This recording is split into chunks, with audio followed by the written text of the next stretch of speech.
tous. Merci, cher Président, pour les mots engagés que vous venez de prononcer. Et on a senti un président, certes jeune dans la fonction, mais déjà pleinement impliqué dans les dossiers, les maîtrisant, en ayant compris à la fois la complexité pour certains d'entre eux, mais en tous les cas en ayant compris le sens de l'engagement qui est celui de la Fédération hospitalière de France. Et merci d'avoir, avec la vice-présidente et l'équipe que vous avez réunie dans votre bureau, dans votre conseil d'administration, tous les professionnels qui vous entourent, bien compris que l'engagement qui est le vôtre est aussi, donne de la force au niveau national à ceux qui, comme moi, comme David et toute l'équipe de la Fédération nationale qui est tapis dans l'ombre là-bas et qui interviendra aux différentes tables rondes, nous permet bien de porter fortement aussi nos messages. Puisque je l'ai déjà dit à Arc-et-Senans il y a 2 ans, c'est vrai que notre fédération nationale ne trouve de légitimité que dans le dynamisme et l'engagement des fédérations régionales. Si nous n'étions que nous, quelques-uns à Paris, sans ces racines qui nous permettent d'être profondément implantés dans toutes les régions, nous serions totalement déconnectés et sans doute aurions une vision décalée de ce qu'est la réalité des établissements, la réalité des personnels qui y travaillent et de tous ceux qui s'engagent à servir les valeurs du service public hospitalier. Donc merci à tous de cet engagement, merci d'avoir relevé le gant. C'est très important, et tu l'as un peu dit Patrick, c'est très important d'avoir des élus qui soient impliqués. Bien sûr que les élus au quotidien ne sont pas les gestionnaires du système de santé et des établissements publics. Bien sûr qu'ils s'appuient sur des professionnels, sur des médecins engagés, sur des professionnels formés à ça, formés à la gestion des établissements. Mais néanmoins, on sait bien que là où il y a un PAC qui fonctionne, qui est profondément soudé, élus, directeurs, médecins, présidents de CME, communauté hospitalière derrière, l'ensemble des acteurs, eh bien, quand le PAC est soudé, j'allais dire, c'est avec beaucoup plus de force que l'on peut avancer. Et quand les élus ne se sentent pas impliqués, lointains, ou que tout d'un coup ils se mettent à ne plus comprendre le sens des évolutions, eh bien, et qu'ils se mettent en blocage, là, inévitablement, et on l'a vu parfois, pas ici, mais dans d'autres régions, il y a des incompréhensions qui se créent, il y a des blocages, etc. Et donc s'appuyer sur la légitimité de l'élu, qui ne veut pas prendre la place du gestionnaire, mais qui est là pour appuyer des logiques de territoire, pour accompagner les efforts que les uns et les autres font au quotidien, c'est très important. Et donc je suis très heureux de cette implication qui est la tienne avec ceux qui t'entourent. Les valeurs de la fédération, tu en as rappelé certaines à l'occasion en évoquant ce qui était le sens de ton engagement. Elles sont importantes parce qu'elles donnent aussi elles font notre spécificité et elles légitiment aussi notre action. Je l'ai redit la semaine dernière devant le conseil d'administration national à l'occasion donc de ma réélection et avant le vote, en reprécisant quelles étaient finalement les valeurs cardinales qui soutenaient mon engagement. Mais quand je dis mon engagement, finalement, c'est celui de tous ceux qui s'engagent dans cette belle et noble cause, enfin pour cette noble et belle cause au sein de cette fédération. La première des valeurs, c'est l'autonomie et l'indépendance. C'est-à-dire que la Fédération hospitalière de France est forte parce qu'elle sait se dégager des influences, elle sait se dégager des pouvoirs en place, quels qu'ils soient. Elle sait affirmer haut et fort quelles sont ses idées, ses leitmotifs, quelles sont les idées forces qu'elle défend, et elle le fait en autonomie. Je l'ai dit il y a 10 jours, le jour où notre fédération sera inféodée à un pouvoir quel qu'il soit, sa parole perdra non seulement du sens, mais surtout perdra de la force. Et ce jour-là, tout l'acquis, qui est celui de ceux, comme toi, tu les as cités pour la Bourgogne-Franche-Comté, mais au niveau national de tous ceux qui m'ont précédé, tout cet acquis-là sera, j'allais dire, si ce n'est dans la minute, ou en tout cas très rapidement, détruit, parce que c'est bien cette autonomie qui nous permet, cette liberté de parole, qui nous permet de dire nos convictions haut et fort, et qui permet que cette parole soit entendue, crédible et écoutée. La deuxième des valeurs, c'est le rassemblement. La Fédération hospitalière de France, et c'est ce qui la distingue de beaucoup d'autres lobbies, lobby n'étant pas un gros mot, surtout lorsqu'il est au service de l'intérêt général, c'est qu'il représente des communautés, des hommes et des femmes de parcours, d'expériences et très différentes. C'est les communautés médicales, c'est les élus, c'est des directeurs, c'est des représentants de patients. Et dans toute cette diversité, c'est des établissements importants, c'est des établissements de proximité, c'est des établissements de la filière médico-sociale, c'est évidemment la filière sanitaire. Bref, c'est toute cette diversité qui fait aussi notre force. Et c'est le fait que chacun doit se sentir bien dans cette fédération, c'est-à-dire représenté, c'est-à-dire écouté, c'est-à-dire respecté et considéré. Et ça, c'est majeur. Et ça, il faut veiller à ce qu'effectivement nous poursuivions ce travail-là et cet engagement-là. Notre fédération, ça n'est pas que la maison des directeurs, ça n'est pas que la maison des grands établissements hospitaliers, ça n'est pas que la maison des uns ou des autres, mais c'est la capacité à garder soudées toutes ces communautés qui forment cette belle famille hospitalière. Et puis la troisième des vertus, c'est surtout de ne pas être centré sur soi-même, mais au contraire d'agir en ouverture. Ouverture parce qu'on a beau dire qu'on souhaite, et je redirai un mot à l'occasion de la plateforme que l'on prépare, affirmer toujours, encore et toujours, que l'hôpital doit être le pivot du système de santé. Il n'empêche que le système de santé, vous le savez mieux que moi, on n'est pas les seuls, et qu'on vit dans un monde où il y a d'autres acteurs qui interviennent, avec d'autres statuts.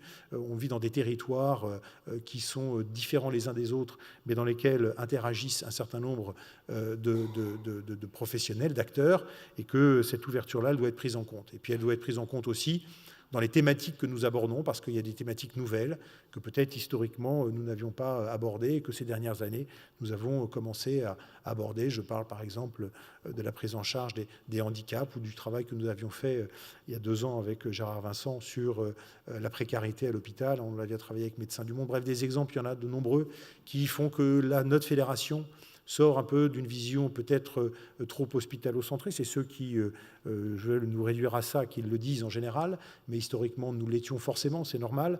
Et de plus en plus, nous nous ouvrons à cette réalité d'un monde complexe qui fait que, même si nous sommes pivots centraux, nous devons de plus en plus agir, et dans des territoires ruraux, on le sait mieux qu'ailleurs, nous devons de plus en plus interagir avec d'autres acteurs. C'est important. Donc ces 3 valeurs-là, l'autonomie, le rassemblement et l'ouverture, sont vraiment des points cardinaux qui, aujourd'hui, m'animent comme ils animent tous ceux qui s'engagent fortement dans notre fédération. La période la période dans laquelle nous sommes est une période compliquée. C'est une période compliquée, vous le savez, ça a été évoqué à travers certains des ateliers déjà, et ça le sera encore au cours de ce congrès. Elle est compliquée pour les raisons que vous connaissez. Elle est compliquée parce que le plan d'économie qui est demandé à l'hôpital nous conduit, enfin l'ensemble des établissements de santé, conduit à des économies qui sont importantes, à des efforts qui sont importants, et à une raréfaction des moyens qu'il faut encaisser, qu'il faut gérer. Le gel des crédits sur les établissements médico-sociaux, la baisse des tarifs, toutes les dépenses supplémentaires que l'on ajoute, toutes ces charges qui ont été ajoutées aux charges hospitalières, tout ça vient effectivement fortement peser dans les établissements, sans qu'aujourd'hui on comprenne bien quel est le sens de la politique qui est menée. Et c'est vrai que le plan triennal qui avait été annoncé il y a maintenant 3 ans, cet effort important demandé aux hôpitaux pour participer, et c'est bien normal comme d'autres acteurs de la sphère publique, à l'effort de maîtrise des dépenses publiques, devait s'accompagner de réformes, de structures, devait s'accompagner d'un cap qui était celui de remettre l'hôpital à sa juste place, de libérer les énergies, de mettre en œuvre des stratégies publiques. Celles-là, elles sont lancées à travers les groupements hospitaliers de territoire, mais en tous les cas, ça ne devait pas être juste un effort d'économie pour des économies, mais la réorganisation d'un système où l'hôpital serait recentré sur ses missions, les acteurs autour prenant, chacun leur rôle et leur place, permettant d'accompagner cet effort d'économie. Aujourd'hui, qu'est-ce qu'on constate? C'est que les économies, globalement, on les a fait. Et les hôpitaux, on le verra à la fin de la période, et quand on constatera les comptes de l'année 2016, on verra que les économies ont été faites. Mais néanmoins, on verra que le reste de la feuille de route n'a pas été mis en œuvre. Et que ces réformes de fond, qui étaient promises, qui étaient attendues et qui devaient accompagner cette économie, eh bien, on reste toujours l'arme au pied. L'investissement hospitalier a été resserré. On demande aux hôpitaux de faire de plus en plus d'ambulatoires, mais on serre la vis sur l'investissement hospitalier. Et aujourd'hui, il n'y a pas une région dans laquelle il n'y ait pas plein de dossiers qui soient, j'allais dire, en rade, ou en tout cas en souffrance, parce qu'il y a des investissements qui ne suivent plus. La réforme du financement et la réforme de la tarification à l'activité, on l'attend toujours. On nous avait dit des choses sur l'intérim hospitalier, il n'y a pas grand-chose qui vient. On nous avait parlé d'attractivité des métiers, il n'y a que 2 jours, d'attractivité des carrières médicales. Il n'y a que 2 jours qu'on a annoncé un plan et dans le détail, ça ne va pas révolutionner les choses. Tout ce qui est bien, il faut le prendre, mais ça ne va pas révolutionner les choses. Bref, il y a un certain nombre d'à côté qui devaient accompagner cet effort important de gestion qui n'ont pas été initiés. Et j'allais dire, les comptes ne sont de ce fait, les comptes ne sont pas bons. Et donc dans ce contexte-là, c'est vrai qu'il y a aujourd'hui une fatigue, une usure, une lassitude des personnels hospitaliers qui est réelle. On l'a mesuré il y a quelques jours dans un baromètre auprès des directeurs de ressources humaines qui a été rendu public lors de rencontres à La Baule lundi dernier. Donc c'est vraiment il y a 4 jours. Je vous incite, je crois qu'il doit être sur le site, ce baromètre, je vous incite à le regarder. Il y a 250 directeurs de ressources humaines qui ont répondu à ce questionnaire très fouillé. Et donc, c'est vraiment un baromètre très fin de leur propre vision. C'est une vision parmi d'autres. Mais disons qu'on peut penser qu'ils sont en prise tous les jours avec le quotidien des personnels et des organisations dans lesquelles vous êtes les uns les autres, et ils ont une vue qui n'est pas si décalée que ça de la réalité. Alors qu'est-ce qu'ils disent, qu'est-ce qu'ils montrent? C'est ça, c'est l'épuisement, c'est la fatigue, c'est des organisations qui ont perdu un peu de leur sens, ou qui ont plutôt perdu le sens de la marche, vers quoi on va, vers où on va. Finalement, bien sûr qu'on a des valeurs, et on y est très attaché, et dans ce baromètre, on le mesure aussi. Mais néanmoins, quel est le sens des réformes? Quel est le sens de la marche? Quelle sera la place de l'hôpital demain dans ce système de santé? Tout ça est confus aujourd'hui. On voit les efforts, mais on ne voit pas la direction. On voit les économies, mais finalement, on ne voit pas bien pourquoi, si ce n'est effectivement pour afficher une maîtrise des déficits. Mais ça ne suffit pas. Ça ne suffit pas, parce qu'il faut expliquer, il faut donner du sens, de la perspective à toutes ces, en parallèle aux efforts qui sont demandés. Alors c'est vrai que nous préparons, nous, pour la campagne, pour le rendez-vous présidentiel, pour la campagne présidentielle qui va s'ouvrir au début de l'année prochaine, nous préparons une plateforme de propositions politiques qui vont venir dire, bien sûr tout ça, mais je veux dire, on ne va pas être dans un discours de jérémiade et défensif. On veut au contraire profiter de ce grand rendez-vous pour faire valoir les propositions que le monde hospitalier veut mettre sur la table du débat public, faire entendre des candidats de droite, de gauche, du centre, etc. Et pour que le moment venu, quand les Français auront choisi quel sera celui qui portera, en tout cas qui sera installé à la présidence de la République pour le prochain quinquennat, eh bien, qu'ils puissent avoir entendu avant nos propositions et éventuellement les mettre en œuvre. Donc ce travail de proposition, nous l'avons entamé déjà depuis quelques mois. Il nous a conduit d'ailleurs, et j'avais souhaité à ce qu'il soit organisé comme ça, il nous a conduit d'ailleurs à venir vous rencontrer. Nous étions d'ailleurs ici même il y a quelques mois en Bourgogne et Franche-Comté pour discuter avec vous, pour entendre ce que dans les établissements les uns et les autres ont à dire de la période, des réformes attendues, du sens de la marche dans lequel on veut que tout ça fonctionne. Bref, ce recueil de bonnes pratiques, ce recueil de témoignages, ce travail d'écoute à travers les régions va venir aussi nourrir cette plateforme politique, parce que je n'ai pas voulu que ce soit qu'un exercice en chambre de quelques experts qui rédigent cette copie. Donc cette copie, on est en train d'y travailler, elle sera rendue publique au début de l'année et elle nous permettra, je pense, de dire pour le prochain quinquennat ce que nous attendons. Et ce que nous attendons, je ne vais pas le dire ici parce que tout ça n'est pas arbitré, mais le sens dans lequel nous souhaitons aller, c'est vraiment de redonner de l'oxygène au système, qu'on puisse faire confiance aux acteurs des territoires, aux acteurs des établissements que vous êtes les uns les autres. Je crois que s'il y a vraiment une tendance de long terme que l'on constate et qui vraiment freine les initiatives, écrase un peu les bonnes volontés, c'est ce bureaucratisme qui progressivement fait qu'on suradministre le système de santé, en tout cas dans sa partie offre publique, qui aujourd'hui est suradministrée. Je suis désolé, monsieur le représentant de l'ARS, bouchez-vous les oreilles, mais c'est vrai qu'il y a eu un formidable espoir lorsqu'on a créé les agences régionales de santé, qui ont pris la suite d'agences régionales de l'hospitalité d'ARH, qui avaient finalement été bien perçues globalement comme étant de vrais leviers d'accompagnement à l'évolution des stratégies locales et d'accompagnement des établissements. Et c'est vrai qu'il y a une déception globale, peut-être pas ici, mais en tous les cas globale, de ce que les ARS ont, dans ces premières années de démarrage, été plus des couches supplémentaires d'administration plutôt que de véritables stratèges, de véritables administrations qui viennent accompagner les évolutions, les mutations et qui viennent au contraire aider les acteurs des établissements dans les territoires à initier et à porter des projets. Et je crois qu'un des grands enjeux, ça va être ça. Comment on va les créer, on verra. Mais un des grands enjeux, ça va être de redonner cet oxygène que j'évoque, parce que c'est très important. Il faut faire confiance aux acteurs locaux. Il faut faire confiance à ceux qui font tourner les établissements. Il faut leur permettre d'inventer des modèles qui, peut-être ici, correspondront totalement aux besoins et dans d'autres régions n'auront aucune utilité, mais ce n'est pas grave. Il faut permettre de faire du sur-mesure. Il faut permettre de sortir de statut. Il faut, bien sûr, dans le respect de règles nationales, bien sûr, dans le respect du dialogue social, bien sûr, dans le respect des grandes missions qui fondent l'hôpital public, mais néanmoins, il faut qu'on arrive à sortir du costume unique, il faut qu'on arrive à sortir du même uniforme pour tous, parce que ça, notre pays est en train d'en crever, et notre secteur s'appauvrit de cette suradministration de nos établissements. Donc ça va être un enjeu, comme il y aura sur tout un tas de sujets plus précis sur le financement, sur l'investissement, sur les carrières, sur les statuts, d'autres propositions très précises.